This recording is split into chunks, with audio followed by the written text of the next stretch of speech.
nama saya Rena Astin dari Prodi S1 Keperawatan Universitas Jenderal Ahmad Yani Yogyakarta dengan NPM 2222011102. Di sini saya akan menggambar dan menjelaskan fungsi dari sel. Bahan yang digunakan ada buku gambar, ada spidol, ada penghapus, dan juga ada pensil.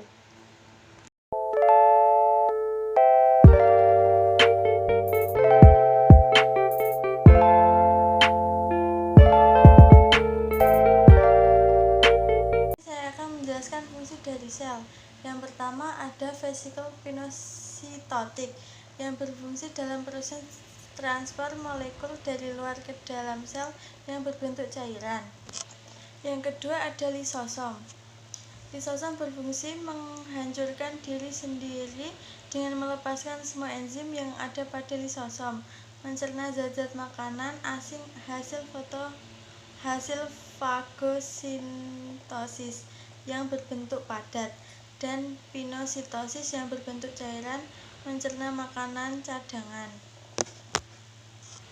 Yang ketiga ada vesikel Golgi yang berfungsi sebagai transportasi yang mengantarkan protein dan lemak dari retikulum endoplasma ke badan Golgi.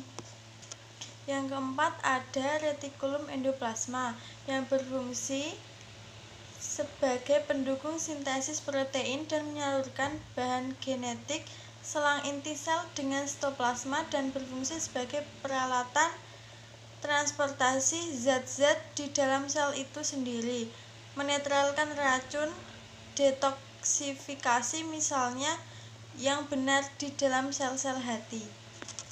Yang kelima ada retikulum endoplasma halus yang berfungsi untuk membentuk lemak dan steroid. Sel-sel yang sebagian besar terdiri dari retikulum endoplasma halus terdapat di beberapa organ seperti hati.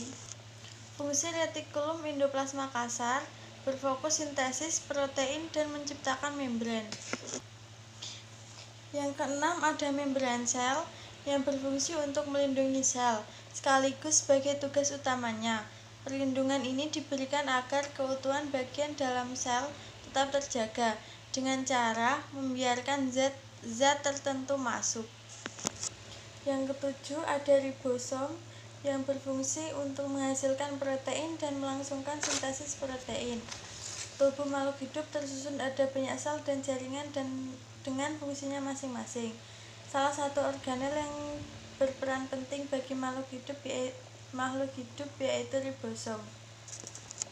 Yang kedelapan ada mitokondria yang berfungsi sebagai tempat berlangsungnya fungsi respirasi sel pada makhluk hidup.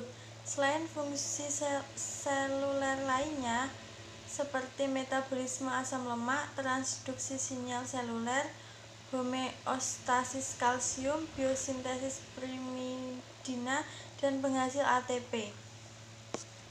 Selanjutnya yang kesembilan ada aparatus Golgi yang berfungsi melepaskan sekresi pada permukaan sel, membentuk mirosom serta akrosom, membentuk kantung vesikula untuk sekresi sel, dan membantu proses pembentukan dinding sel tumbuhan. Kemudian yang ke-10 ada nukleolus yang berfungsi untuk bertanggung jawab pengumpulan dan transkripsi RNA, khususnya asam nukleat ribosom atau RNA. Selain itu, nukleolus bertanggung jawab untuk sintesis ribosom yang penting untuk melakukan aktivitas di seluruh sel. Sedangkan fungsi nukleus menyimpan informasi genetik dalam bentuk deoksiribonukleik acid atau DNA, mengontrol pertumbuhan dan pembelahan sel, mengatur metabolisme sel dengan mensintesis berbagai enzim. Kemudian yang nomor 12 ada sentriol yang berfungsi sebagai proses pembelahan sel dalam membentuk benang spindle dan berperan membentuk sila dan flagella. Kemudian yang ke-13 ada mikrotubulus yang berfungsi mendukung transportasi bahan yang merupakan komponen utama dari flagel, sila, dan benang gelondong sel selama pembelahan. Yang terakhir ada sitoplasma nomor 14 yang berfungsi antara lain sebagai perantara transportasi zat dari luar ke organel atau inti sel, berfungsi sebagai pelarut untuk semua protein dan senyawa di dalam sel, dan memberi bentuk pada suatu sel. Sekian dari saya, jika ada salah kata mohon dimaafkan. Terima kasih. Wassalamualaikum warahmatullahi wabarakatuh.